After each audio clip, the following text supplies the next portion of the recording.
Hello friends, unity H में आपका स्वागत है। तो हम कॉपी चेक करें जो यूपीपीसीएस मेंस लिख रहे हैं, उन बच्चों को भी चेक कर रहे हैं। तो अश्विन का कॉपी है, ठीक है। देखते हैं इन्होंने क्या लिखा है। खाद्य प्रसंस्करण और संबंधित उद्योगों को प्रोत्साहन देने के संबंध में भारत सरकार की नीतियों का मूल्यांकन कीजिए। अब देखो, इंट्रोडक्शन आप यहाँ से शुरू कर सकते हो, ठीक है। इसको डिफाइन कर दो। उसके बाद में मेन बॉडी में आपको बताना है कि जो सरकारी नीति है कौन कौन सी चलाई जा रही है वो बताओगे, ठीक है। उनका पॉजिटिव क्या फ़ायदा रहा है वो बताओगे, नेगेटिव मतलब क्या कमियां रही है वो बताओगे आप। और थोड़ा बहुत आखिरी में वे फॉरवर्ड बताओगे। देखते हैं इन्होंने क्या किया है। कृषि व पशुपालन से कच्चे माल को उपभोग के लिए प्रसंस्कृत में मूल्यवर्धित करना खाद्य प्रसंस्करण कहलाता है। यह आपूर्ति श्रृंखला के संबंधित महत्वपूर्ण घटक, ठीक है। सरकार की पहले क्या है, प्रधानमंत्री किसान संपदा योजना, ठीक है। बुनियादी ढांचे का विकास, खाद्य गुणवत्ता सुधार तथा उत्पादन से जुड़ी प्रोत्साहन योजना। राष्ट्रीय खाद्य प्रसंस्करण मिशन है, ठीक है। उद्यमी व्यवसाय को वित्तीय सहायता प्रदान करना।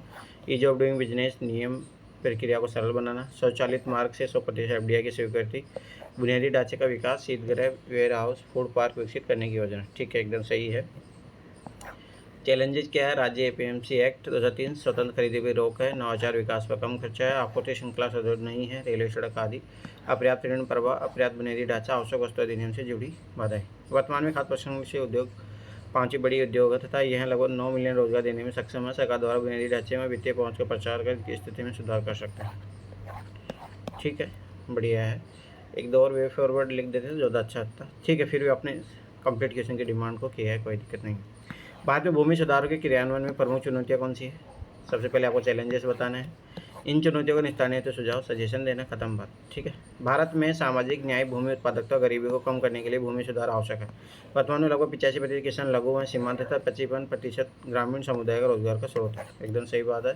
सामाजिक न्याय बहुत अच्छा आपने एग्जाम्पल बनाया है भूमि सुधार का। ये सामाजिक न्याय बढ़ेगा, भूमि उत्पादकता बढ़ेगी, गरीबी नहीं, बहुत अच्छा है, बहुत अच्छा बनाया ये आपने। अभी इसका ऑटोमेटिक तुम्हें आधा नंबर ज़्यादा मिल जाएगा, ये चीज़ हमेशा याद रखना। बहुत अच्छा बनाया आपने। चुनौतियाँ क्या है, भूमि राज्य का विषय है, भूमि का अद्यतन रिकॉर्ड ना होना, किसान आंदोलन, भारत की जनसंख्या को बढ़ाकर, न्यायपालिका का हस्तक्षेप, नौकरशाही व उदासीनता, भूमि सुधार परिवार की जगह व्यक्ति पर सीमा निर्धारित होना। निस्तारण के सुझाव क्या है, भूमि रिकॉर्ड का आधुनिकीकरण करना, भूमि सीमा परिवार आधारित होना, हदबंदी चकबंदी करते समय जन जागरूकता फैलाना, संविदा कृषि को बढ़ावा देना, काश्तकारों को रिकॉर्ड बनाया जाए तो वास्तविक लाभ उन्हें ही प्रदान किया जाए, कृषि के व्यवसायीकरण पर ध्यान देना। एकदम सही बात आपने क्वेश्चन की। बस यही है कि अब इसमें थोड़ा बहुत वैल्यू एडिशन कर सकते हो, बस और कुछ नहीं है। एकदम अच्छा लिखा आपने। भारत सरकार भूमि सुधार को न्यायपूर्ण बनाने व किसानों को आय दोगुना करने के लिए स्वामित्व योजना, किसान संपदा योजना को लागू किया गया तथा कुछ हद तक सार्थक भी सिद्ध हुए। एकदम सही बात है, बहुत अच्छा लिखा आपने। भारत सरकार बजट बनाने की प्रक्रिया क्या प्रोसेस होती है वो बताना है। योजना व्यय गैर योजना व्यय में अंतर भी स्पष्ट करना है, तो टेबल बना के आपको अंतर स्पष्ट करना चाहिए।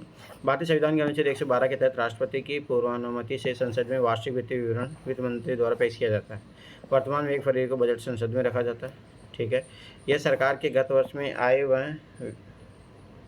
व्यय का ब्यौरा होता है। इसके निर्माण की प्रक्रिया लंबी और जटिल है तथा इस प्रकार अक्टूबर नवंबर माह से प्रारंभ होकर बजट पेश होने तक चलती है। इसका निर्माण वित्त मंत्रालय के अंतर्गत आर्थिक मामलों के विभाग, बजट प्रभाग द्वारा किया जाता है, ठीक है। तत्पश्चात अनुमानों का विवरण विभागीय परीक्षण, वित्त मंत्रालय द्वारा परीक्षण, मंत्रिमंडल द्वारा स्वीकृति, संसदीय प्रक्रिया तथा विनियोग विधेयक पारित किया जाता है तथा राष्ट्रपति के हस्ताक्षर के बाद बजट प्रक्रिया पूर्ण हो जाती है, ठीक है। फिर गैर योजना वे में अंतर बताया आपने, एकदम सही बताया, टेबल में बताया है। ये केंद्रीय योजन व राज्य संघ शासित क्षेत्र की योजनाओं में व्यय से संबंधित है। योजनाओं, ठीक है। यह सरकार के सुचारू प्रशासन, नियमित व्यवस्था के स्थीकरण से संबंधित है। एकदम सही बात है। ये स्वास्थ्य, कृषि, शिक्षा से संबंधित है। ये दैनिक प्रचलन से संबंधित है। सरकार की पंचवर्षीय 1 वर्षीय योजना तथा प्रधानमंत्री ग्राम सड़क योजना से संबंधित है। यह वेतन, पेंशन, ब्याज अदायगी से जुड़े खर्च हैं। यदि 2017 के बाद से बजट में योजनागत व गैर योजनागत व्यय के विभाजन को समाप्त कर दिया है। इससे धन आवंटन तथा समग्र दृष्टिकोण लक्षित होता है तथा इससे संसद व सरकार पर वित्तीय नियंत्रण प्रभावी होता है। एकदम सही लिखा आपने। एक देश के आर्थिक विकास में आधारभूत संरचना की महत्वपूर्ण भूमिका निभाते हैं। कैसे वो की फैक्टर निभाते हैं आपको बताना पड़ेगा, विवेचना कीजिए, ठीक है। और थोड़ा चैलेंजेस बताना है। आधारभूत संरचना किसी भी राष्ट्र की रीढ़ की हड्डी का कार्य करती है। एक ऐसी भौतिक व संगठनात्मक संरचना होती है जो उत्पादन प्रक्रिया को तीव्र सुगमता प्रदान करती है, जैसे सड़क, रेलवे, पुलिस, मशीनें आदि। एकदम सही बात है। आधारभूत संरचना की भूमिका क्या है, समावेशी विकास को लक्षित करती है, सबके लिए समान अवसर है, रोजगार उत्पादन में वृद्धि करती है, प्रत्यक्ष वृद्धि से निवेश का अंतर्प्रवाह में सहायक है, ठीक है। सतत विकास लक्ष्य की प्राप्ति में तथा $5 ट्रिलियन की अर्थव्यवस्था में सहायक है, एकदम सही बात है। मूल्य स्थिरीकरण में मुद्रास्फीति नियंत्रण में सहायक है। चैलेंजेस क्या है, एकदम सही लिखा। घरेलू निवेश और FDI की कमी है। लोक कल्याणकारी राज्य होने के कारण अन्य कार्यों में वित्त पोषण के कारण वित्तीय में अभाव है। डिजिटल अवसंरचना का अभाव है। डिजिटल डिवाइड, मानकीकरण का अभाव, साइबर सुरक्षा, भूमि अधिग्रहण की चुनौतियाँ है। सार्वजनिक समर्थन, प्रौद्योगिकी की कमी। भारत में अवसंरचना विकास के लिए सिंगल विंडो क्लियरेंस, गति शक्ति योजना, भारतमाला परियोजना आदि का क्रियान्वयन किया जा रहा है तथा सरकार को सार्वजनिक निजी भागीदारी पर ध्यान आकर्षित करना चाहिए, एकदम सही लिखा है स्वयं। अब की बार मैंने ये चीज़ नोटिस कर रहा हूँ कि सारे अभी तक जो क्वेश्चन के पे एकदम क्वेश्चन की डिमांड के अकॉर्डिंग लिखे जा रहा है, फालतू चीज़ें नहीं लिखी जा रही, एकदम सही बात है। समावेशी विकास की अवधारणा को समझाइए, आपको यहाँ एक्सप्लेन करना है इसको। भारत में समावेशी विकास के मुद्दे चुनौतियाँ क्या हैं, चैलेंजेस और इशू क्या है, समझाइए। समावेशी विकास से तात्पर्य विकास की प्रक्रिया में सभी वर्गों, गरीब, धनी, उच्च नीच, सभी क्षेत्र, प्राथमिक, द्वितीय, तृतीयक आदि की भागीदारी सुनिश्चित हो। समावेशी विकास भारत सरकार का ध्येय सबका साथ सबका विकास का संपोषित है, एकदम सही बात है। मुद्दे व चुनौतियाँ क्या है, विश्व बैंक के अनुसार वर्तमान भारतीय जनसंख्या लगभग 140 करोड़ है, संसाधनों की कमी है, ठीक है। गरीबी में बेरोजगारी है, यूएन के अनुसार भारत में की गरीबी लगभग 12% बेरोजगारी मौजूद है, एकदम सही बात है। क्षेत्रीय असमानता है, दिल्ली की अपेक्षा मऊ जिला यूपी, सामान्य क्षेत्र और जनजातीय क्षेत्र, ठीक है। सामाजिक, यहाँ पे आप क्षेत्रीय और राज्यगत असमानता भी लिख सकते हो, तो थोड़ा ये भी एड्रेस करो, ठीक है। सामाजिक असमानता, पितृसत्ता, मानसिकता, महिलाओं के समावेशन में बाधक है। कई क्षेत्रों को बैंकों तक पहुँच नहीं है, कई पहाड़ी व दूरस्थ क्षेत्र है। शिक्षा व कौशल की कमी है। भारत में व्याप्त भुखमरी, एक रिपोर्ट के अनुसार भारत में सर्वाधिक जनसंख्या भुखमरी से लिप्त है। भ्रष्टाचार और लाल फीताशाही, भ्रष्टाचार सूचकांक भारतीय रहेंगे 24वां। समाधान, एकदम सही बात है। भूमि सुधार को कठोरता से लागू करना चाहिए। डिजिटलीकरण पर जोर, PP मॉडल को अपनाना। अवसंरचना विकास को सिंगल विंडो क्लियरेंस देना। बैंकिंग सेक्टर को दूरस्थ क्षेत्र तक विस्तार। सामाजिक सुधार योजनाओं को कठोरता से लागू व मूल्यांकन। भारत में समावेशी विकास तभी सफल होगी जब इसका लाभ अंतिम हाशिए पर नागरिक तक पहुँचे। इससे गांधी जी के दर्शन, अंत्योदय के दृष्टिकोण भी एकदम बहुत अच्छा है। आपने गांधी जी को ला के निष्कर्ष को और ज़्यादा प्रभावी बना दिया आपने। सतत विकास के लक्ष्य को प्राप्त करने के लिए भारत में किए जा रहे विभिन्न प्रयासों का वर्णन कीजिए, डिस्क्राइब करना है। अब तो इसमें देखो, मेरा मानना है ज़्यादा अच्छा होगा कि आप SDG गोल, इसके लिए क्या प्रयास किया जा रहा है, ऐसे करके दिखाओगे तो और ज़्यादा अच्छा रहेगा। बटरलैंड आयोग की रिपोर्ट के अनुसार भावी पीढ़ियों की आवश्यकता को पूरी करने की क्षमता को प्रभावित किए बिना वर्तमान पीढ़ी का विकास करना सतत विकास है। 2015 में संयुक्त राष्ट्र द्वारा स्वीकृत 17 लक्ष्य व 169 उपलक्ष्य की प्राप्ति 2030 की अवधि तक प्राप्त करने का लक्ष्य रखा गया है। किए जा रहे प्रयास, अरे जब भी थोड़ा सी नहीं चाहिए याद रखना कि जब आप ये इतना देखो, इतना लंबा लिखने का टाइम मिलता नहीं है वहाँ पे, तो आप डायरेक्ट लिखो SDG, ये लिखो, क्योंकि आप ऑलरेडी एड्रेस कर चुके हो ये चीज़। जैसे मान लो आप यहाँ सतत विकास लिखते हो, सतत विकास लक्ष्य, तो वहीं पे SDG लिख दिया करो एक बार। तो इसके लिए किए जा रहे प्रयास, बस डायरेक्ट ही लिखो, इतना टाइम नहीं मिलता। नीतिगत व कानूनी ढांचा, दूसरी बात, इन चीज़ों को नंबर नहीं मिलते, बस ये रिप्रेजेंट करता है, नंबर आपको इन पॉइंट से मिलेंगे। नीतिगत और कानूनी ढांचा, नीति आयोग द्वारा सतत विकास भारत सूचकांक SDG इंडिया इंडेक्स जारी। प्रदेशिक आधार पर केंद्र और राज्यों का मूल्यांकन। जलवायु परिवर्तन राष्ट्रीय कार्य नीति, 8 राष्ट्रीय मिशन चलाए गए हैं। योजना में राजकोष आवंटन, विशिष्ट पहल, गरीबी एवं भूख। हाँ, आपने थोड़ा बहुत एड्रेस किया है कि कौन कौन से गोल के लिए कौन से चलाई जा रही है, ठीक है, ये जरूरी था। PM गरीब कल्याण योजना, सार्वजनिक वितरण प्रणाली हुए MSP, राष्ट्रीय खाद्य सुरक्षा मिशन और पोषण अभियान। स्वास्थ्य एवं शिक्षा SDG 3M4। आयुष्मान भारत योजना, नई शिक्षा नीति, शिक्षक अधिकार, उज्ज्वला योजना।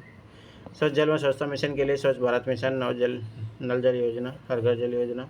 किफ़ायती में स्वच्छ सेवा SDG, उज्ज्वला योजना, सौभाग्य योजना, स्ट्रीट लाइट, ठीक है। जलवायु कार्रवाई के लिए पर्यावरण अधिनियम, जैव विविधता अधिनियम आदि, ठीक है। निजी क्षेत्र में नागरिक समाज की भागीदारी, CSI लगभग लाखों 2% सामाजिक कार्य में। मिलिंडा और टाटा का फाउंडेशन द्वारा शिक्षा स्वास्थ्य कार्यक्रम चलाना, CM और पहल। नागरिक समाज व NGO द्वारा जमीनी स्तर पर कार्य करना। उपयुक्त के अलावा सतत विकास के स्थानीयकरण को अपनाना चाहिए तथा एक एकीकृत योजना का कार्यान्वयन भी होना चाहिए। बहुत अच्छा लिखा आपने। बस मेरा मानना है कि और ज़्यादा इसको अगर प्रभावी बना सकते हैं, इसे टेबल बनाते हैं, ये गोल हो गया तो आपको वो थोड़ा ईजी पड़ता है। इसके लिए क्या प्रोग्राम चला रहे हैं, 2 के लिए, 3 के लिए, तो और ज़्यादा प्रभावी हो सकता था। आप मतलब इतना सिस्टमेटिक वैसे लिख सकते थे, उससे थोड़ा एक अलग इम्पैक्ट पड़ता, आधा नंबर ज़्यादा मिलता, क्योंकि एग्जामिनर को एकदम क्लियर हो जाता। तुमने ऐसे अगर ऐसे लिखा है तो सब एक सी बात है, क्लियर हो जाता, फट से नंबर दे के निकल जाता। खाद्य सुरक्षा हेतु विभिन्न उपायों के बावजूद चुनौतियाँ बनी हुई है, भारतीय संदर्भ में व्याख्या कीजिए। खाद्य सुरक्षा तात्पर्य वहनीय मूल्य पर खाद्य पदार्थों की सुलभ उपलब्धता से, इसमें पौष्टिक और स्वच्छता का भी ध्यान रखा जाता है। विभिन्न उपाय है, सार्वजनिक वितरण प्रणाली है, राष्ट्रीय खाद्य सुरक्षा अधिनियम है, ठीक है। अंत्योदय अन्न योजना है, मध्य भोजन योजना है, काम के बदले अनाज योजना आदि है। खाद्य सुरक्षा के अवयव क्या है, पोषकता, उपलब्धता, पाचन, पहुँच, ठीक है। चुनौतियाँ क्या है? जनसंख्या लगभग 140 करोड़, संसाधनों की कमी है, भंडारण का अभाव, खाद सड़ने लगते हैं, महंगाई बढ़ सकती है, सार्वजनिक वितरण प्रणाली में क्षेत्रीय असमानता, दक्षिण भारत की तुलना में उत्तर भारत में कम सफलता, वितरण में लीकेज, भ्रष्टाचार की समस्या, उचित वितरण दुकानों से पहुंचने से पूर्व मंडियों में बिक्री, नागरिकों में जागरूकता की कमी है, गरीबी में बेरोजगारी। आईएलओ के अनुसार भारत में लगभग 21% गरीब, 12% बेरोजगारी जिसे वह खरीदने में असक्षम है, कमजोर बाजार संरचना है, न्यून कृषि उत्पादकता है, जलवायु परिवर्तन से चरम दिशा है। ठीक है, समाधान क्या है? अब देखो, मैंने उस दिन बताया था कि आप अब इनको एक ही पॉइंट लिखिए, आप ज़्यादा पॉइंट मत बनाइए। थोड़ा ये चीज़ याद रखें। अभी देखो, ये सब एक ही पॉइंट में लिखो, अलग पॉइंट मत बनाओ। मोटे अनाज का प्रोत्साहन, श्री अन्न योजना पोषकता से भरपूर है, साझी वितरण प्रणाली की कंप्यूटरीकरण करना, बाजारों छोटो निर्माण, संवर्धित बीजों का प्रयोग, कृषि उत्पादन से जुड़ी योजनाओं की दृढ़ता से लागू कार्यान्वयन।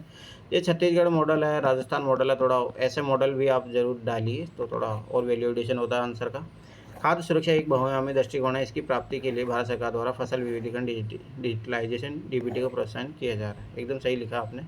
सार्वजनिक वितरण प्रणाली पीडीएस ने सिद्ध किया है कि वह कुछ वर्षों से कीमतों की स्थिरीकरण तथा उपभोक्ता की पहुंच वाली कीमतों पर खाद्यान्न उपलब्ध कराने में सरकार की नीतियों का सबसे बड़ा महत्वपूर्ण हस्तर है। खतिन की व्याख्या कीजिए।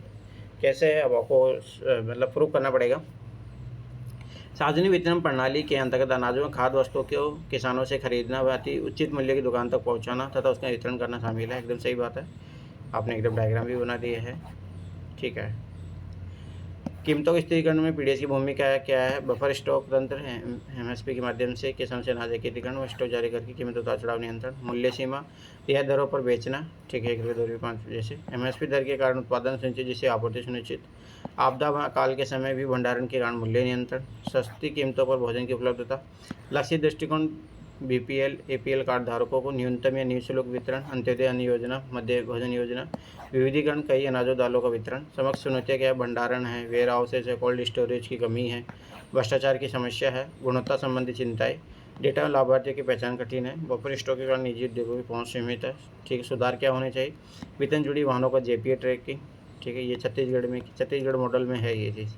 लाभार्थी Aadhaar, funding, feeding, point of sale machine का प्रयोग, व्यवस्था का डिजिटलीकरण, अनाज के साथ अन्य आवश्यक वस्तुओं की उपलब्धता भी, कॉन्ट्रैक्टर का कमीशन बढ़ाना।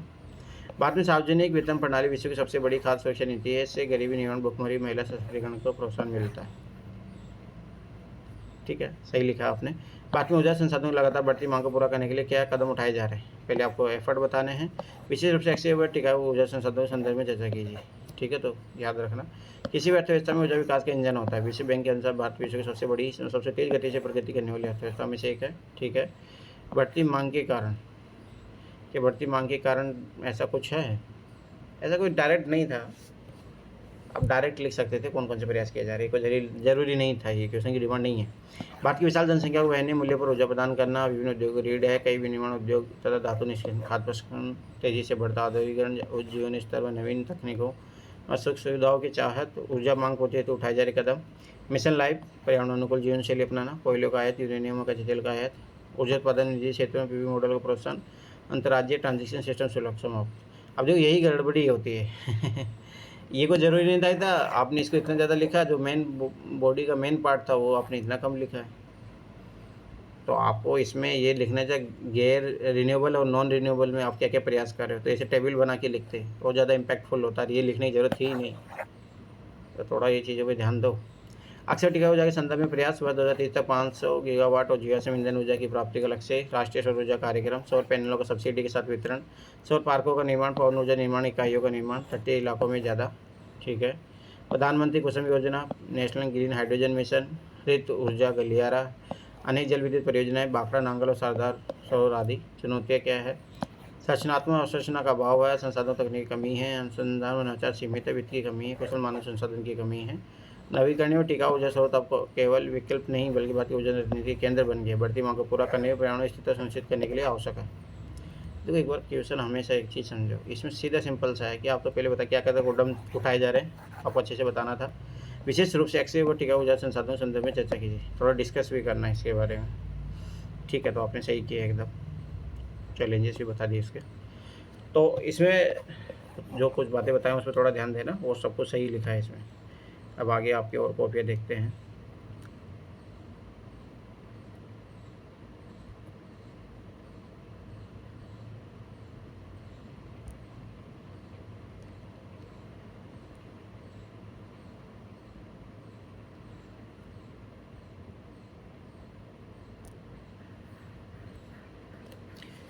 डिजिटल कृषि से आप क्या समझते हैं? सबसे पहले सिंपल सी बात है, डिजिटल कृषि इससे प्राप्त होने वाले लाभों पर टिप्पणी। लाभ है तो इसका चैलेंजेस क्या होंगे, जो भी है थोड़ा बहुत वो भी बताना है, कमेंट करना तो सबसे सी बात है।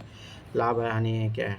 डिजिटल कृषि सूचना और संचार प्रौद्योगिकी डेटा पारिस्थितिकी तंत्र के माध्यम से कृषि को सुरक्षित, पौष्टिक और किफायती खेतों को भी लाभदायक बनाते हैं। ठीक है। कृषि निर्णय संवर्धन प्रणाली, मृदा प्रोफाइल, ठीक है। डिजिटल यंत्र, भू संदर्भित मानचित्र, डिजिटल अनुमान सर्वेक्षण यंत्र। लाभ क्या है?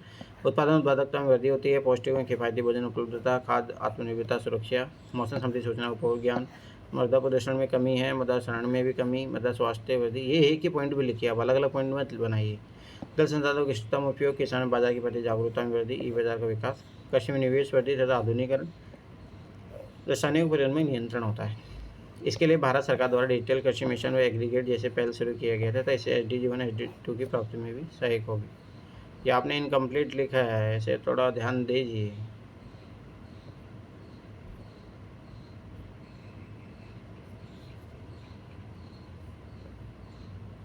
निष्कर्ष नहीं लिखा है, लिखा है। देखो एक चीज़ याद रखना अश्विन, जैसे एग्जाम में ना 10 नंबर वाले क्वेश्चन के लिए से 2 पेज मिलते हैं, तो ट्राई करो कि जैसे मान लो कि वहाँ पे ऑलरेडी क्वेश्चन छपा हुआ आता है, तो इंट्रोडक्शन पार्ट आपको यहाँ तक आ गया, फिर मेन बॉडी आप एक पार्ट जैसे यहाँ पे लाभ वाला आप यहाँ शुरू कर सकते थे, नहीं ये क्या है उसके बारे में थोड़ा बता देते। ठीक है। उसके बाद भी ये कंप्लीट किया करो। थोड़ा यहाँ पे मतलब इस पॉइंटों की कमी, ठीक है। मतलब कमेंट सेक्शन का थोड़ा बस ये वाला चर्चा करने का, देखो टिप्पणी करने का, तो थोड़ा नेगेटिव पक्ष भी बताइए, वही थोड़ा कमी रहा है इस क्वेश्चन में। थोड़ा चैलेंजेस भी बताइए। ठीक है, चलो कोई नहीं, अच्छा है, आगे बढ़ते हैं। आपूर्ति श्रृंखला प्रबंधन क्या है? देखो पहली क्वेश्चन की डिमांड ये है, भारत में इसके खाद्य प्रसंस्करण उद्योग के संदर्भ में इसके महत्व पर प्रकाश डालिए। महत्व तो बताना आपको। आपूर्ति श्रृंखला प्रबंधन के अंतर्गत कच्चे माल की प्राप्ति, प्रसंस्करण, पैकेजिंग, गुणवत्ता, बेहतर भंडारण तथा अंतिम उत्पाद को उपभोक्ता तक पहुँच शामिल होता है। एकदम सही बात है। वहीं खाद्य प्रसंस्करण उद्योग वे होते हैं जो कच्चे माल में गुणवत्ता सुधार, पैकेजिंग, उपभोक्ता योग्य बनाने तथा उसका मूल्यवर्धन करते हैं। क्या ये पूछा है? नो, ये अलग से डेफिनेशन मत दो, फिर देयर नो रिक्वायरमेंट, आप सीधा इसको एक्सप्लेन करो। एग्जाम में इतना टाइम नहीं रहता है, थोड़ा ये चीज़ याद रखना। कि बहुत अच्छा आपने एकदम बहुत अच्छा बनाया डायग्राम, थोड़ा इसका और अच्छा करो, ट्राई करो कि इधर बाहर नहीं जाए। अच्छा है। फार्म से प्रसंस्करण उद्योग, खाद्य पदार्थ, सुपर मार्केट, उपभोक्ता, ई कॉमर्स, उपभोक्ता तक जाता है, तो विक्रेता, खुदरा विक्रेता। ठीक है। फिर इसके बाद में पूछा है इसके महत्व पर प्रकाश डाली। कृषि प्रसंस्करण मत्स्य आदि क्षेत्र कच्चे माल की प्राप्ति सुगम होती है। कृषि अर्थव्यवस्था में वृद्धि, भारत की विशाल जनसंख्या को खाद्य सुरक्षा सुनिश्चित है। पौष्टिक किफायती आहार तक पहुँच है। आपत्ति प्रबंधन मूल्य स्थिरीकरण में सहायक, जिसमें खाद्य मुद्रास्फीति पर नियंत्रण, कृषि निर्यात में वृद्धि होगी। मेगा फूड पार्क को लॉजिस्टिक मजबूत होगा। इस संदर्भ में भारत सरकार PM गति शक्ति योजना, Sagarmala project, mega food park कार्यक्रम केंद्र कर रही है, जो आपूर्ति श्रृंखला खाद्य प्रसंस्करण उद्योग में सहायक होंगे। थोड़ा सा चैलेंजेस भी बताओ, तो 2-3 पॉइंट में बताओ, बताओ ये जरूर। चलो ठीक है, क्योंकि प्रकाश डालने में मतलब स्वाभाविक सी बात है कि थोड़ा बहुत ठीक है, ऐसे पर 1-2 पॉइंट बता दोगे, चाहे वो निष्कर्ष में आप चैलेंजेस करके इस ख़त्म कर सकते हो, वो भी कर सकते हो। मतलब आप ऐसे बोलो कि ठीक है इसके लाभ बहुत है, परंतु कुछ चुनौतियाँ भी विद्यमान हैं, उनका निराकरण करना भी जरूरी है, और उनके निराकरण के लिए ये जो है परियोजनाएँ चलाई जा रही है। तो ऐसे करके आप लिख सकते हो। थोड़ा एड्रेस करना ज़्यादा फायदेमंद रहेगा। वित्तीय समावेशन सामाजिक न्याय प्राप्त करने के लिए विकास प्रक्रिया का एक महत्वपूर्ण हिस्सा है। कैसे है, क्या है, कैसे वित्तीय समावेशन सामाजिक न्याय लाता है, ये आपको शो करना है, कमेंट करना है। तो स्वाभाविक सी बात है, चैलेंजेस भी बताने पड़ेंगे साथ में। वित्तीय समावेशन एक प्रक्रिया है जिसके माध्यम से समाज के कमजोर व वंचित वर्ग, गरीबों व कम आय वाली ग्रामीण आबादी को किफायती लागत पर वित्तीय सेवा उपलब्ध कराई जाती है। एकदम सही बात है। वित्तीय समावेशन का सामाजिक न्याय प्राप्त करने में महत्व कैसे है? वित्तीय समावेशन सुनिश्चित करता है कि अंतिम दौर पर खड़े व्यक्ति को आर्थिक विकास के लाभ में बंद किया जाए। बैंकिंग सेक्टर से जोड़ता है, औपचारिक ऋण उपलब्धता, धन हस्तांतरण, बचत का ब्याज प्रदान करता है। नहीं, थोड़ा ये चीज़ याद रखें, मतलब स्वाभाविक सी बात आपको थोड़ा एक्सप्लेन करना पड़ेगा। तो एक्सप्लेन तो पैराग्राफ में करो, ज़्यादा अच्छा रहेगा। तो इसके लिए आप क्या करना पड़ेगा, जैसे मान लो कि भाई कोई भी व्यक्ति अगर बैंकिंग तरीके से जुड़ता है, तो स्वाभाविक सी बात है उसका जो जैसे डायरेक्ट गवर्नमेंट की बहुत सारी स्कीम होता है, उनको डायरेक्ट लाभ मिलता है, तो उससे सोशल जस्टिस हुआ उसको। ठीक है। जब उसका स्वाभाविक सी बात है फाइनेंशियल इंक्लूजन होगा, तो स्वाभाविक सी बात है कि उसका इकोनॉमिक एम्पावरमेंट भी होता है। तो ये बहुत सारी चीज़ें, कि ब्याज ऋण लोन लेना, ये सरकारी योजनाएं उनका फ़ायदा मिल उठाने लगता है, तो उस तरीके से आपको थोड़ा एक्सप्लेन भी करना पड़ेगा कैसे। स्टार्टअप कृषि विकास के लिए ऋण, पीएम जन धन योजना, मुद्रा योजना देश के पूंजी निर्माण में सहायक है, धन प्रवाह, अर्थव्यवस्था प्रगति, रोजगार निर्माण, गरीब निवारण, सामाजिक नहीं। थोड़ा ये अच्छे से ऐसे फ्लो करके बनाओ, ऐसे नहीं, थोड़ा ये चीज़ याद रखें। प्रत्यक्ष लाभ अंतरण, जैम योजना जिससे भ्रष्टाचार पर नियंत्रण है, सब्सिडी कल्याणकारी योजना की संचालन महत्वपूर्ण भूमिका, बीमा सुविधा। मतलब ठीक है, पॉइंट सही लिखा, पर मैं फिर बताऊँ जस्टिफाई करो हाउ, मतलब फाइनेंशियल इंक्लूजन कम्स, मतलब सामाजिक न्याय कैसे लाता है वो, तो थोड़ा ये चीज़ याद रखें। वित्तीय समावेश की तरफ वित्तीय क्षेत्रों का एकीकरण कर, वहीं संविधान व सरकार के उद्देश्य सामाजिक आर्थिक राजनीतिक न्याय भी सुनिश्चित करते हैं। नहीं, थोड़ा चैलेंजेस भी लिखने थे आपको, फिर आपने कंक्लूजन वे फॉरवर्ड के साथ कर सकते थे आप। भारत सरकार की वर्तमान औद्योगिक नीति का मेक इन इंडिया तथा स्टैंड अप इंडिया के विशेष संदर्भ में मूल्यांकन कीजिए। औद्योगिक नीति सरकार द्वारा अपनाई गई उन व्यापक रणनीतियों और उपायों का समूह है जिसका उद्देश्य देश के औद्योगिक विकास की दिशा, गति व संरचना को प्रभावित करना होता है। ठीक है, मेक इन इंडिया क्या है, ठीक है, क्या है ये बात वर्तमान औद्योगिक नीति make in India stand up India के विशेष संदर्भ में मूल्यांकन कीजिए। मुख्य स्तंभ निवेश आकर्षित करना, गरीबी विनिर्माण बढ़ावा, बुनियादी ढांचे का विकास, रोजगार निर्माण, सकारात्मक पहलू क्या, रोजगार वृद्धि, विनिर्माण है, भारत में मोबाइल विनिर्माण का दूसरा बड़ा देश है, निवेश प्रवाह। ठीक है, चुनौतियाँ कार्यान्वयन में सस्ती है, बुनियादी ढांचे कमियाँ, सड़क, बिजली, पानी, भूमि अधिग्रहण और श्रम कानून। स्टैंड अप इंडिया, महिला उद्यमी, अनुसूचित जाति जनजाति को संस्थागत ऋण प्रदान करके उद्यमिता विकास 2016 में शुरू। मुख्य स्तंभ बैंक शाखा में कम से कम एक महिला, SC ST उद्यमी ऋण प्रोत्साहन, 10 लाख से 1 करोड़ तक ऋण प्रदान। सकारात्मक पहलू समावेशी विकास पर ध्यान, जागरूकता और कुशलता बढ़ी। नकारात्मक पहलू ऋण से कुछ घटनाएं, कौशल विकास। नहीं, आप थोड़ा सा दिमाग लगाओ, इसको टेबल फॉर्मेट बना देते। ये स्टैंड अप ये हो गया, इसका महत्व बता, मुख्य स्तंभ बता दिए दोनों के, एक एकदम ये वाला एक पॉइंट बना लेते, फिर इसका पॉजिटिव नेगेटिव। थोड़ा ध्यान दिया करो, जहाँ पे भी थोड़ा बहुत स्कोप बने टेबल बनाने का, आप वहाँ ज़रूर कीजिए। थोड़ा ये चीज़ याद रखिए। भारत सरकार का लक्ष्य 5 ट्रिलियन की अर्थव्यवस्था बनाने के लिए उन योजनाओं की कुशल क्रियान्वयन और ईज ऑफ डूइंग बिजनेस में सुधार की आवश्यकता है। इसमें समावेशी विकास और विनिर्माण केंद्र बनने में मदद करेगी। समावेशी समृद्धि अब विकासात्मक रणनीति का केंद्र बिंदु बन गई है। ठीक है, बात के संदर्भ में इस कथन की विवेचना कीजिए, इस समृद्धि की प्राप्ति हेतु उपचारात्मक सुझाव भी दीजिए। समावेशी समृद्धि से तात्पर्य विकास की प्रक्रिया में सभी वर्गों, अमीर गरीब, महिला पुरुष, सभी जातिगत व सभी क्षेत्रों, उत्तर दक्षिण दूरस्थ पहाड़ी के समावेशन से। ठीक है, यद्यपि समावेशी समृद्धि व विकासात्मक रणनीति एक दूसरे के पूरक होती है, इसलिए समावेशी विकास विकासात्मक रणनीति का महत्वपूर्ण हिस्सा है।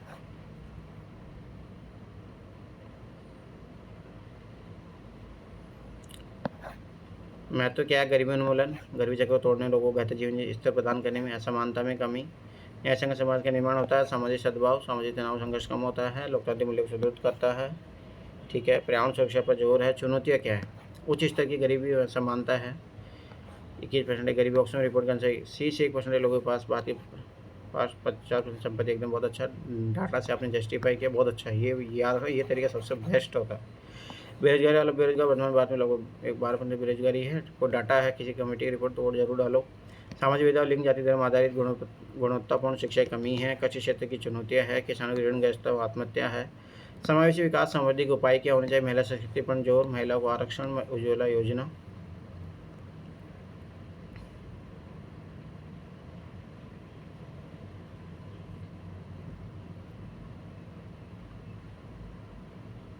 कृषि क्षेत्र का विकास, पीएम किसान संपदा योजना, MSP योजना। उद्योग क्षेत्र में नई औद्योगिक नीति, ईज ऑफ डूइंग बिजनेस कार्यक्रम। ग्रामीण विकास योजनाएं, मनरेगा, काम के बदले अनाज योजना। शिक्षा स्वास्थ्य संबंधी पहल, सर्व शिक्षा अभियान, आयुष्मान भारत योजना आदि। समावेशी विकास भारत के लिए परिहारी रणनीति है, न केवल आर्थिक विकास को गति देगा बल्कि सामाजिक न्याय, समानता, स्थिरता को भी बढ़ावा देगा। ठीक है,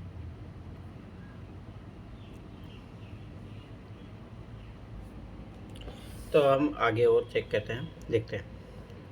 वैश्वीकरण और उदारीकरण की नीतियों का भारतीय अर्थव्यवस्था पर प्रभाव को विशेषतः विदेशी व्यापार, पूंजी प्रभाव, पर्वतीय स्थानांतरण के संदर्भ में व्याख्या की। याद रखना, प्रभाव आपको जो बताने हैं वो इसी संदर्भ में बताने हैं। प्रभाव समझ, नेगेटिव पॉजिटिव जो भी होंगे। भारत में वैश्वीकरण उदारीकरण की शुरुआत 91 में की गई। ठीक है, जिसके उद्देश्य भारतीय अर्थव्यवस्था के विश्व अर्थव्यवस्था व्यापार के लिए खोलना है। ठीक है, वैश्वीकरण में उदारीकरण के विदेशी व्यापार पर प्रभाव, सकारात्मक प्रभाव, बहुराष्ट्रीय कंपनियों द्वारा निवेश। ठीक है, ई कॉमर्स का विशेष बढ़ावा, ठीक है, उत्पादन वृद्धि, रोजगार सृजन, कौशल विकास। मेरा मानना है कि अश्विन इसमें आप टेबल बना के करते तो ज़्यादा अच्छा रहता। टेबल बनाते तीनों का पॉजिटिव नेगेटिव तो ज़्यादा अच्छा रहता, आपको इतना अलग अलग लिखने की जरूरत नहीं थी। भारतीय कंपनियों कड़ी प्रतिस्पर्धा, व्यापार घाटा, चालू खाता घाटा में वृद्धि, आयात में निर्भरता बढ़ी है, लघु कुटीर उद्योग हतोत्साहित हुए हैं। पूंजी प्रभाव पर प्रभाव, विदेशी प्रेक्षण में वृद्धि, विदेशी निवेश में वृद्धि। ठीक है, भारत की 8वीं रैंक पर। दवाई अनाजों की निराश से विदेशी पूंजी में वृद्धि, नकारात्मक आर्थिक मंदी का प्रभाव खतरा, कोविड-19 और आर्थिक मंदी 2008 में। विदेशी पर्यटन वृद्धि से धन का बहिर्प्रवाह, बड़ी मशीनों की आयात में वृद्धि, प्रौद्योगिकी हस्तांतरण में प्रभाव सकारात्मक, रक्षा ऊर्जा तकनीकों के हस्तांतरण से वित्त की मित्रता बढ़ी है, खाद्य आत्मनिर्भरता व कई अन्य क्षेत्रों में उत्पादन में वृद्धि हुई है। कई बड़ी बीमारी तथा कैंसर, अल्जाइमर निदान की तकनीकी, स्वास्थ्य सुरक्षा बेहतर। ठीक है, नकारात्मक बौद्धिक संपदा अधिकारों से जुड़े मुद्दे हैं, डिलाइसिंग से राजस्व की हानि है, मुद्रा क्षेत्र में वृद्धि है, ब्रेन ड्रेन समस्या है, वैज्ञानिक डॉक्टर अच्छे इंजीनियर विदेशों में भेज जाना। बस यहाँ मतलब अच्छा लिखा है, बस वही कि टेबल फॉर्मेट में लिख देते तो एग्जामिनर के लिए भी ईजी होता है, तो थोड़ा ये चीज़ याद रखना। ध्यान है कि वैश्वीकरण उदासीकरण दो धारी तलवार साबित है, जिसकी प्रभावशीलता सुधार के लिए भारत सरकार ने make in India, made for India, Bharat जानो के ऐसे कार्यक्रम भी चलाए हैं। एकदम सही बात है। चलो बाकी डिजिटल इंडिया कार्यक्रम की व्याख्या कीजिए। एक्सप्लेन करना है, सब एक सी बात है। डिजिटल इंडिया का कार्यक्रम देश को सूचना व संचार प्रौद्योगिकी आधारित समाज और ज्ञान अर्थव्यवस्था में परिणत करने के उद्देश्य से 7 अगस्त 2014 को आरम्भ किया गया। ठीक है, का प्रमुख स्तंभ के इलेक्ट्रॉनिक विनिर्माण, अर्ली हार्वेस्ट कार्यक्रम, सभी के लिए सूचना, e Kranti, e governance, public internet to access, mobile connectivity, broadband highway. ठीक है, लाभ उपलब्धियाँ क्या है? नागरिक केंद्रीय सरकार होने से नागरिक सरकार की धुरी कम हुई है, पारदर्शिता जवाबदेहिता बढ़ी है, भ्रष्टाचार पर नियंत्रण, सरकारी कार्य में लागत में कमी, कागजी प्रक्रिया नहीं है, कार्य में तीव्रता है। ठीक है, बाधाएं क्या है? निवेश की बुनियादी अवसंरचना की कमी, डिजिटल डिवाइड साक्षरता। ठीक है, इंटरनेट की धीमी स्पीड, विभागों में समन्वय की कमी है। ठीक है, हाँ दे बता दी, कम चैलेंजेस भी बता दी। ऊपर बाधाओं को दूर करने के लिए भारत सरकार द्वारा ये तकनीक मशीन, मोबाइल वितरण, नेशनल ब्रॉडबैंड मिशन को क्रियान्वित कर रहा है। ठीक है, एकदम सही बात है। तथा विकास लक्ष्य क्या है, इसे संबंधित विभिन्न कार्यसूची प्रासंगिकता की विवेचना कीजिए। बटलैंड आयोग 1987 के अनुसार भावी पीढ़ी की विकास क्षमता से समझौता किए बिना वर्तमान पीढ़ी विकास करना ही सतत विकास है, बता दिया आपने। लक्ष्य संयुक्त राष्ट्र द्वारा। ठीक है, सतत लक्ष्य उपलक्ष्य समूह जिसे 2030 तक पूर्ण करने में सदस्य देश प्रतिबद्ध है। ठीक है, उसके बाद में केंद्र संबंधी विभिन्न कार्यसूची का प्रासंगिकता की विवेचना कीजिए। कुछ SDG आपने बता दिए।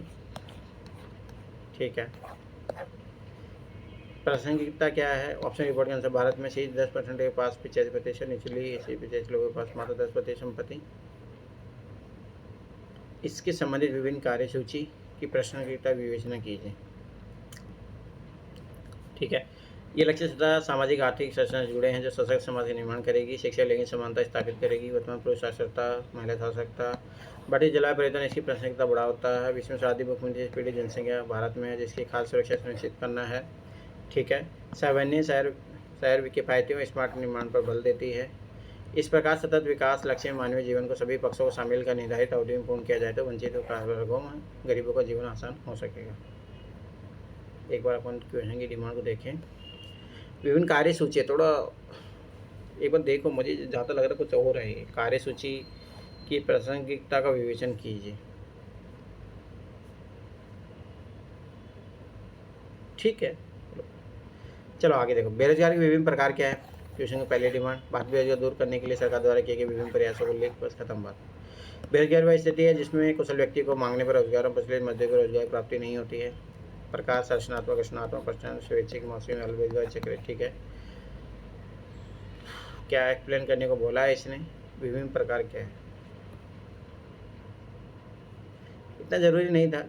ठीक है, राष्ट्र की भौतिक व वित्तीय मानवीय संरचना होने के कारण, रचनात्मक बेरोजगारी, इच्छा से नए रोजगार की तलाश में होने की स्थिति। मौसमी बेरोजगारी, जिससे गर्मी दिनों गन्ने के जूस बेचना, सदियों विशेष संबंध। अल्प रोजगार, योग्यता अनुरूप कम समय का रोजगार। प्रश्न बेरोजगारी, किसी कार्यस्थल पर आवश्यकता से अधिक लोगों का नियोजन, उत्पादकता शून्य या ऋणात्मक हो जाती है। चक्रीय बेरोजगारी, अर्थव्यवस्था में उतार चढ़ाव के कारण, छटनी जैसी विश्वासी मंदी कोविड-19 के समय। प्रयास क्या किया जा रहा है? अर्थव्यवस्था विविधीकरण पर जो पर्यटन, रोबोटिक्स, प्रसारण उद्योग को बढ़ावा। ठीक है, मनरेगा कार्यक्रम, 100 दिन कार्य गारंटी, मिश्रित कृषि प्रोत्साहन, पशु शेड निर्माण, किसान संपदा योजना, प्रधानमंत्री कौशल विकास योजना के अंतर्गत प्रशिक्षण, ठीक है, स्टार्टअप जैसे अवधारणाओं पर बल, प्रधानमंत्री स्वरोजगार कार्यक्रम, भारत में लाभ, पीएम गति शक्ति योजना, रोजगार उन्मुख उद्योग तथा लघु कुटीर उद्योग को प्रोत्साहन, पीएसएल के अंतर्गत लाना, बेरोजगारी आर्थिक ही नहीं सामाजिक राजनीतिक वंचन भी, इसके लिए योजनाओं के स्थानीयकरण व सिविल समाज की भूमिका भी रेखा देनी चाहिए। अब एक चीज़ मैं बताता हूँ, थोड़ा ध्यान से समझना है इसको। देखो, आप क्या कहते हैं, टाइप्स बताते हैं, ऐसे प्रकार करके बताते हैं।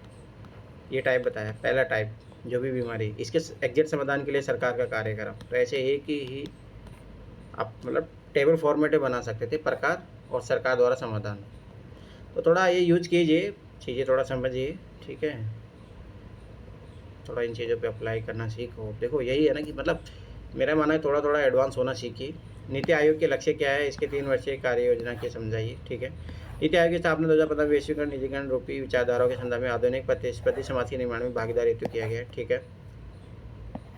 इसके लक्ष्य क्या है, सरकारी संवाद को मजबूत करना है, सक्रिय भागीदारी व साझा रणनीति का विकास है, क्षेत्रीय नियोजन की अवधारणा को विकसित करना है, समावेशी विकास व सतत विकास लक्ष्य की प्राप्ति करना है, रणनीतिक और दीर्घावधि के लिए नीति और कार्यक्रम को ढांचा तैयार करना है, प्रौद्योगिकी उन्नयन का समता निर्माण पर बल देना है, आवश्यक संसाधनों की पहचान करना है, ठीक है। बौद्धिक अनुसंधान परक लक्ष्य भी है, ठीक है। 3 वर्ष कार्य योजना क्या है, 7 वर्षीय योजना के अंदर 3 वर्षीय बेरों का खाका है। संसाधनों को उचित तार्किक वितरण किया जाता है, प्रदर्शन का मूल्यांकन करना भी शामिल है, ठीक है। शिक्षा, स्वास्थ्य, कृषि, ग्रामीण विकास आदि क्षेत्रों को शामिल भी किया गया है। गौरतलब की मूलतः यह कार्य योजना सरकार के व्यय की दिशा और क्षेत्रीय वितरण को स्पष्ट करता है, राष्ट्र निर्माण सशक्त आत्मनिर्भर भारत की अवधारणा को स्पष्ट करता है। समझाइए, ये आपने लक्ष्य बताए, फिर उसके बाद में आपने उसको समझा, ठीक है। भारतीय खाद्य प्रसंस्करण उद्योग विकसित देशों की जाति के गति के साथ नहीं बढ़ा है, इसी व्याख्या कीजिए। क्यों नहीं बढ़ा है? बात खाद्य प्रसंस्करण उद्योग के अंतर्गत कृषि, पशुपालन, मत्स्य क्षेत्र से प्राप्त कच्चे माल को प्रोसेसिंग, पैकेजिंग व उपभोक्ता युक्त बनाकर मूल्य संवर्धन करना होता है। भारत विशाल जनसंख्या, मांग की अधिकता, पर्याप्त संसाधन होने के बावजूद खाद्य प्रसंस्करण उद्योग का उचित विकास नहीं हुआ है। बाधाएं क्या हैं?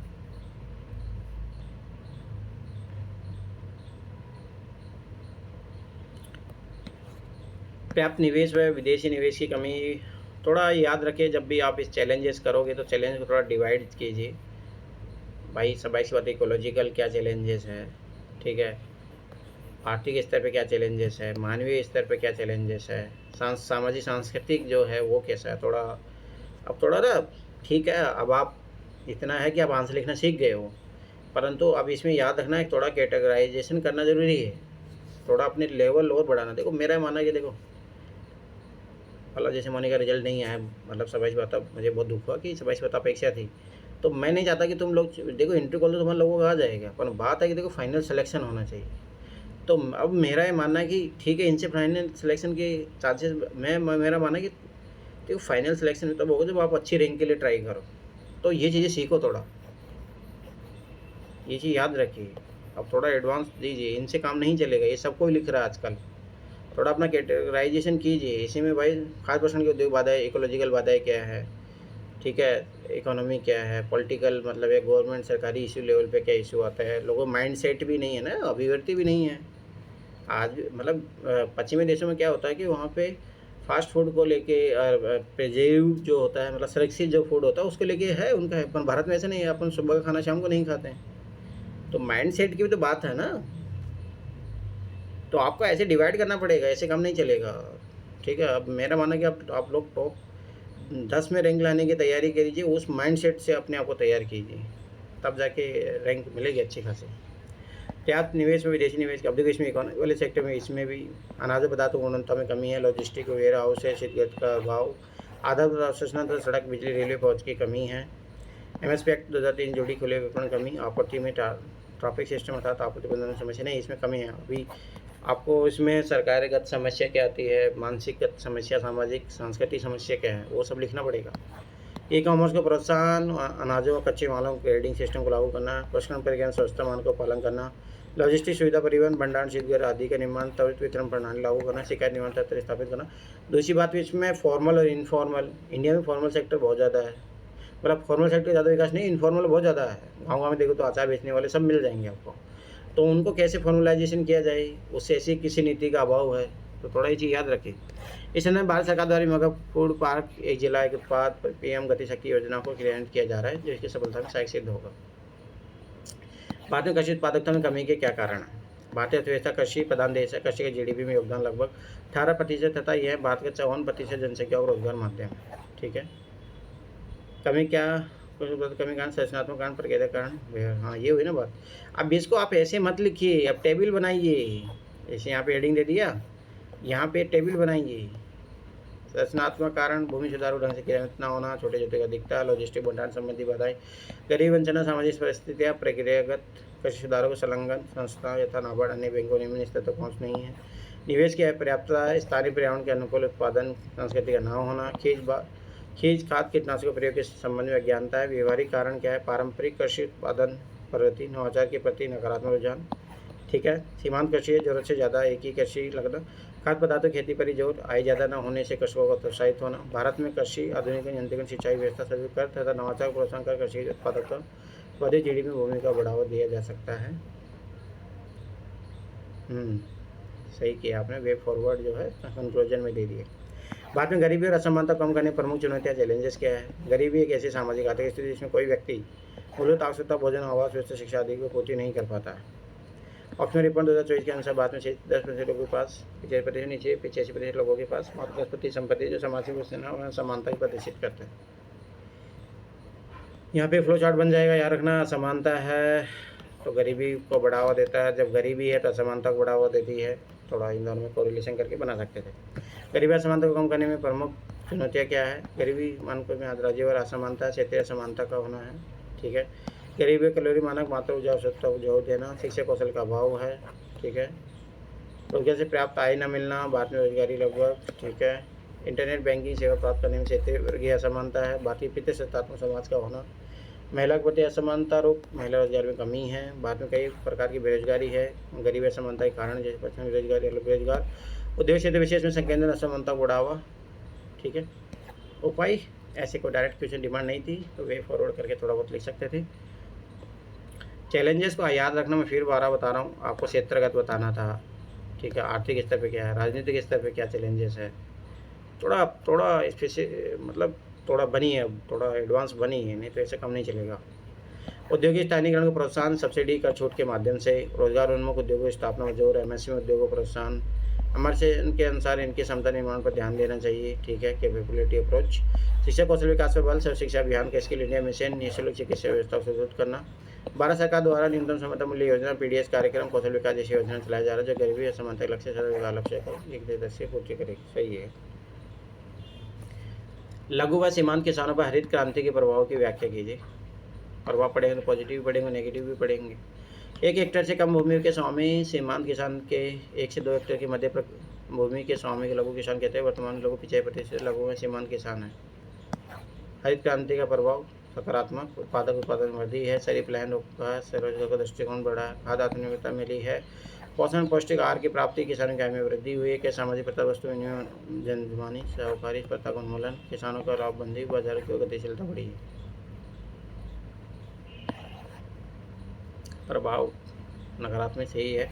महंगे बीज मशीनें खरीदने में सक्षम किसान, सामाजिक असमानता बढ़ी है, गरीबी कभी हुई है, धनी हुए हैं, मृदा स्वास्थ्य पर लाभता पर खराब प्रभाव हुआ है, रासायनिक उर्वरक का प्रयोग से मृदा फर्टिलिटी कमजोर हुई है, हरित क्रांति लाभ विशेष सीमित क्षेत्रों तक। सही है, क्षेत्रीय समानता में वृद्धि हुई है। हरित क्रांति के लाभ समझ बनाने के लिए आंकड़ों विश्लेषण कर कठोरता से इसके नियमों को लागू करना, जिससे सामाजिक न्याय सुनिश्चित होगा। एकदम सही बात है। ठीक है, बाद में निर्धनता माप कैसे की जाती है? पहली डिमांड क्वेश्चन की बात में भूमिका ग्रामीण निर्धनता को दूर करने के लिए उठाए गए कदमों को वर्णन भी कीजिए, डिस्क्राइब करना आपको। निर्धनता ऐसी सामाजिक आर्थिक स्थिति जिसमें लोग मूलभूत आवश्यकता भोजन, आवास, कपड़ा, शिक्षा आदि पूर्ति नहीं कर पाते हैं। बाद में वर्तमान निर्धनता मौजूद है, इसके लिए ठीक है, तेंदुलकर समिति का गठन किया गया है। गरीब आपन के लिए समिति सिफारिश के आधार पर माफ किया जाता है। उपभोग व्यय शहर में 1000 रुपये प्रति परिवार, ग्रामीण में 816 रुपये प्रति माह। बहुआयामी गरीबी मापन जैसे भोजन, आवास, व्यवस्था, शिक्षा, पेयजल सुविधा, पोषण आदि भी मापा जाता है। कैलोरी माध्यम भी प्रमुख है। दूर करने के लिए उठाई गई श्रम ज्योति रोजगार योजना, ग्रामीण क्षेत्र में रोजगार प्रदान करना, मनरेगा 100 दिन का कार्य का अधिकार, ग्रामीण आधारभूत संरचना मजबूत, पीएम किसान संपदा योजना, 6000 राशि किसानों को वितरण, एमएसपी पीडीएस प्रणाली क्रियान्वयन, सब्सिडी देना, न्यूनतम मूल्य पर खाद्य पदार्थों वितरण, पंचायती राज संस्था व संवैधानिकरण। गरीबी निवारण की बात की प्राथमिकता उन्हें सामाजिक न्याय, खाद्य सुरक्षा की ओर ले जाएगी तथा कल्याणकारी राष्ट्रीय कर्तव्य और सतत विकास लक्ष्य की प्राप्ति में सुनिश्चित होगा। एकदम सही बात है। परंतु कदमों का वर्णन कीजिए, डिस्क्राइब करना है। ठीक है, थोड़ा थोड़ा आपने लिख भी दिया, ठीक है, कोई नहीं। भारत में औद्योगिक रुग्णता के कारण क्या है? सीधी बात है, पहली चीज़ पहले ये डिफाइन कर दो, औद्योगिक रुग्णता क्या होती है, कारण क्या है, इसे दूर करने के लिए सुरक्षित सुझाव भी दीजिए, सजेशन दीजिए। रुग्ण औद्योगिक कंपनी विशेष प्रावधान अधिनियम 1985 के अनुसार जब कोई औद्योगिक इकाई लगातार नुकसान उठा रही है तो वित्तीय देनदारी को पूरा करने में असमर्थ तथा उत्पादन और रोजगार में गिरावट आती है तो उसे औद्योगिक रुग्णता कहते हैं। कारण क्या है? आंतरिक कारण प्रबंधन की असमता, विपणन की कमजोरी, पुरानी तकनीक से उत्पादन संबंधी समस्या, वित्तीय प्रबंधन, अनुसंधान, विकास, नवाचार। अब देखो एक चीज़ रखें, यहीं पे आप ऐसे 2 टेबल बना के ऐसे लिख सकते थे। थोड़ा रिप्रेजेंटेशन का तरीका सुधारो, तुम यूज़ नहीं करते फ्लो चार्ट, ये सब सारी चीज़ें। बाहरी कारण सरकारी नीतियाँ, श्रम कानून, औद्योगिक नीतियाँ, निवेश की कमी है, कुछ संसाधन की कमी है, कच्चे माल और ऊर्जा की कमी है, बढ़ती लागत है, प्राकृतिक आपदाएं, बाढ़, सूखा आदि है। इन समस्या दूर करने के उपाय क्या हैं? वित्तीय स्रोतों आसान पहुँच सुनिश्चित, कम ब्याज दर पर ऋण उपलब्ध कराना, प्रक्रिया सरल करना, समस्त हितग्राही अधिकारों कर्तव्य की जानकारी देना, नई तकनीकों और मशीनों की आपूर्ति करना, ठीक है, ईज ऑफ डूइंग बिजनेस में सुधार करना। इसके साथ ही बुनियादी संरचना का निर्माण, राजनीतिक समर्थन और औद्योगिक वातावरण निर्मित करने की आवश्यकता है। इस परिप्रेक्ष्य में सिंगल विंडो क्लियरेंस सराहनीय है। ठीक है, बाद में ऊर्जा संकट के कारणों की विवेचना कीजिए। ऊर्जा संकट के कारण क्या है, उनकी विवेचना करना आपको। ऊर्जा संकट तात्पर्य है कि देश में कृषि और औद्योगिक विकास के लिए जितनी ऊर्जा की आवश्यकता है उसकी तुलना में उसका उत्पादन और वितरण उपलब्ध बहुत कम है। कारण क्या? तेल व गैसों का आयात पर निर्भरता है। भारत में कोयले की गुणवत्ता में सही नहीं है तथा पर्याप्त मात्रा में उपलब्ध नहीं है। जल विद्युत, अरे पर्याप्त मात्रा में तो उपलब्ध है, पर प्रोसेसिंग सिस्टम सही नहीं है, ये चीज़ याद रखिए। थोड़ा ये सही नहीं है अपने पास, तो कोयला अच्छा खासा है, क्वालिटी कमी है, ठीक है, थोड़ा बहुत ही कारण है। दूसरा प्रोसेसिंग कमी है। जल विद्युत परियोजनाओं को लक्ष्य को प्राप्ति न हो पाना, परमाणु ईंधन ऊर्जा का सीमित होना तथा एनर्जी संगठन का भारत सदस्य नहीं होना। ठीक है, भारत की विशाल जनसंख्या, लगभग 140 करोड़ जनसंख्या, विद्युत पारिश्रमण संबंधी, मतलब आपको ये मत लिखो, ये लिखो कि विशाल जनसंख्या, तो स्वाभाविक बात है कि डिमांड ज़्यादा है, सप्लाई नहीं हो पा रही है उस अकॉर्डिंग। ठीक है, तो थोड़ा ध्यान समझिए। उन्हीं तकनीकों वित्त का अभाव है, समाधान के उपाय, ऊर्जा विकल्पों की स्रोतों की खोज है, अनुसंधान नवाचार पर जोर है, मिशन लाइफ, पर्यावरण अनुकूल जीवन पद्धति अपनाना, जल विद्युत, पवन ऊर्जा आदि योजनाओं का इष्टतम क्षमता का उपयोग, तापी परियोजनाओं को शीघ्र पूरा करना। अवरोध के संदर्भ में भारत सरकार द्वारा सोलर पार्क, पवन ऊर्जा संयंत्रों की स्थापना तथा महासागर धारा से विद्युत उत्पादन आदि पर भी ध्यान दिया जा रहा है। ठीक है, नई औद्योगिक नीति में क्या नया क्या है ये बताना पड़ेगा। इस संदर्भ में नई औद्योगिक नीति की विशेषता को उल्लेख कीजिए, विशेषताएं बतानी है। दूसरी डिमांड, औद्योगिक विकास पर इसके प्रभाव को व्याख्या करना। तीसरी डिमांड, मतलब पॉजिटिव नेगेटिव बताओगे। किसी अर्थव्यवस्था में उद्योग दिशा आदि निर्देशों में नियमों लक्ष्य प्राप्ति के उद्देश्य से व्यापार नीति औद्योगिक नीति कहा जाता है। नई औद्योगिक नीति लागू किया गया था। नया तत्व क्या थे? निजी क्षेत्र की भूमि का जोर तथा सार्वजनिक क्षेत्र की भूमिका में कमी, नियमों संचालन का उदारीकरण, विदेशी तकनीकी में पूंजी में उदारीकरण। मुख्य विशेषताएं क्या है? औद्योगिक लाइसेंस का अंत, वर्तमान केवल 4 क्षेत्रों में आवश्यक, सरकार राष्ट्रीय क्षेत्र कम करने पर जोर देती है, वर्तमान केवल 2 क्षेत्रों, रेलवे, परमाणु ऊर्जा का परमाणु खनिज। ठीक है, औद्योगिक स्थानीयकरण की नीति को ढीला किया गया है। ठीक है, कुछ क्षेत्रों को छोड़कर विदेशी निवेश को अनुमति दी गई है। ठीक है, एकाधिकरण व्यापार प्रतिनिधात्मक अधिनियम, ठीक है, हटाया गया है। फिट मैन्युफैक्चरिंग प्रोग्राम को हटाया गया है। आयात पर प्रतिबंध लगता है। अनिवार्य एक्टिविटी में परिवर्तन के उपबंध को हटाया गया है। ऋण न चुकाने पर प्रबंधन हस्तांतरण है। औद्योगिक विकास पर प्रभाव क्या रहा है? रोजगार में वृद्धि, जैसे समग्र मांग में वृद्धि, फलस्वरूप जीडीपी में वृद्धि। विदेशी निवेश के आगमन से विश्व स्तर पर रुपये मजबूत हुए हैं, जिससे आयात बिल घटा है। ईज ऑफ डूइंग बिजनेस में सुधार हुआ है। प्रतिस्पर्धा गुणवत्ता सुधार है। कंपनी की उत्पादकता बढ़ी है। नए नए उद्योगों विकल्पों का सृजन हुआ है। प्रभाव पॉजिटिव नेगेटिव लिखोगे, थोड़ा ये याद रखें। नई औद्योगिक नीति, भारत में औद्योगिक गुणवत्ता का निर्माण किया, साथ ही आर्थिक और सामाजिक विकास पर कई प्रभाव छोड़े। इस वजह से आज तक भारत के विदेशी मुद्रा भंडार तकरीबन $550 बिलियन है। तो याद रखें, पॉजिटिव नेगेटिव उसमें लिखिए। बाद में कृषि विपणन सुधारों का संक्षिप्त मूल्यांकन कीजिए। याद रखना, जो सुधार हुए हैं उनका क्या प्रभाव रहा है, पॉजिटिव नेगेटिव।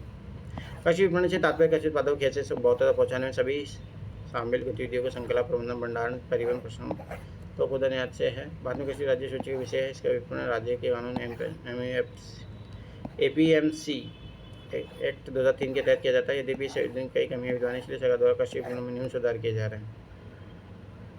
ठीक, इनेम नेशनल एग्रीकल्चर मार्केट, देश के सभी मंडियों के एक बाजार के रूप में एकीकृत कर दिया गया है। बिचौलियों की समाप्ति हुई, लाइसेंस की अनिवार्यता खत्म। 2003 को प्रतिस्थापित करने के लिए मॉडल कृषि उत्पाद विपणन अधिनियम 2017 पारित। ग्रामीण कृषि बाजार के विकास में उन्नयन के लिए एग्रीगेट मार्केट एक्सपर्टीज फंड की स्थापना। ई पोर्टल एक मार्केट की स्थापना, वास्तविक समय मॉनिटरिंग, कृषि विकास केंद्र की स्थापना, ठीक है। ऑपरेशन ग्रीन, टमाटर प्याज आलू का आपूर्ति सुनिश्चित करना, कीटों कर्मियों की सुरक्षा हेतु कृषि विपणन केंद्र की स्थापना, शेल्फ लाइफ वृद्धि है। वेयर हाउस शीत गृह आदि का निर्माण करना है, ठीक है। इसकी सीमाएं चुनौतियाँ क्या है, क्या था क्वेश्चन डिमांड, संक्षिप्त मूल्यांकन कीजिए, पॉजिटिव नेगेटिव बताना था, इनके क्या फ़ायदे हुए हैं, क्या नुकसान हुए हैं, वित्तीय निवेश का अभाव है, केंद्र राज्य के मध्य विवाद का विषय है, रजिस्टर आधारभूत संस्था की कमी है, सड़क बिजली रेल की पहुँच, दूर क्षेत्र तक पहुँच, किसान तकनीक ज्ञान और कौशल की कमी है, साइबर सुरक्षा का मामला। इसके संदर्भ में भारत सरकार को आपत्ति श्रृंखला प्रबंधन में निवेश प्रोत्साहन, आवश्यक वस्तु अधिनियम के पुनर्गठन, निजी बाजारों को बढ़ावा देकर कृषि विपणन की समस्या को दूर किया जा सकता है, ठीक है। और थोड़ा उसमें याद रखना कि आप जो भी चलाया गया है उसका क्या प्रभाव रहा है, कमियाँ क्या रही, ठीक है, मुझे ये रखना। संपदा योजना क्या है, उद्देश्य क्या बताने हैं, प्रावधान बताने हैं, उल्लेख कीजिए। 3 क्वेश्चन डिमांड है। 2016 से 20 की अवधि के लिए खाद्य प्रसंस्करण उद्योग मंत्रालय ने कृषि समुद्री प्रसंस्करण और कृषि प्रसंस्करण समूहों का विकास या संपदा नामक एक अम्ब्रेला योजना की शुरू की है। उद्देश्य क्या है, कृषि अपव्यय में कमी, प्रसंस्करण व संरक्षण क्षमता निर्माण, खाद्य प्रसंस्करण इकाइयों का आधुनिकीकरण और विस्तार करना। प्रावधान क्या है, मेगा फूड पार्क की स्थापना, एकीकृत कोल्ड चेन और मूल्य संवर्धन अवसंरचना का विकास, अवसंरचना का निर्माण, खाद्य सुरक्षा गुणवत्ता अवसंरचना का विकास, मानव संसाधन संस्थान का विकास, ऑपरेशन ग्रीन का विस्तार, खाद्य प्रसंस्करण उद्योगों क्रेडिट लिंक्ड वित्तीय सहायता प्रदान करना, सहायता अनुदान का भी प्रावधान है,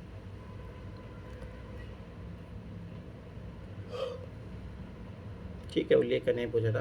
पीएम संपदा योजना खाद्य प्रसंस्करण उद्योगों की आपूर्ति श्रृंखला प्रबंधन का अपस्ट्रीम प्रबंधन में सुधार होगा, साथ ही किसानों की दोगुनी आय के लक्ष्य की प्राप्ति सुनिश्चित होगी, ठीक है। तो कुछ कुछ जो मैंने सजेशन दिए, ठीक है, आप अच्छा लिख रहे हो, ठीक है। थोड़ा फ्लो चार्ट की कमी है, ठीक है, नॉलेज थोड़ा क्लासिफाइड भी कीजिए, थोड़ा वो चीज़ को भी अपनाइए, ठीक है। तो ये चीज़ थोड़ा बहुत इन चीज़ों पे ध्यान दीजिए और अच्छा करिए, लगातार लिखते रहिए, ठीक है। जो आपकी और कॉपियाँ बची है अभी, ठीक है, एक तो आपका जो आपने मैं इसमें लिखा है अश्विन का वो बचा है, और अभी जो कल भेजा वो है और उसको बचा है, ठीक है। एक आध वीडियो और मैं बनाऊँगा तो वो ज़्यादा लंबा वीडियो हो जाएगा, तो फिर वो बना के मैं चेक कर दूँ। चलो ठीक है, थैंक्स फॉर वॉचिंग।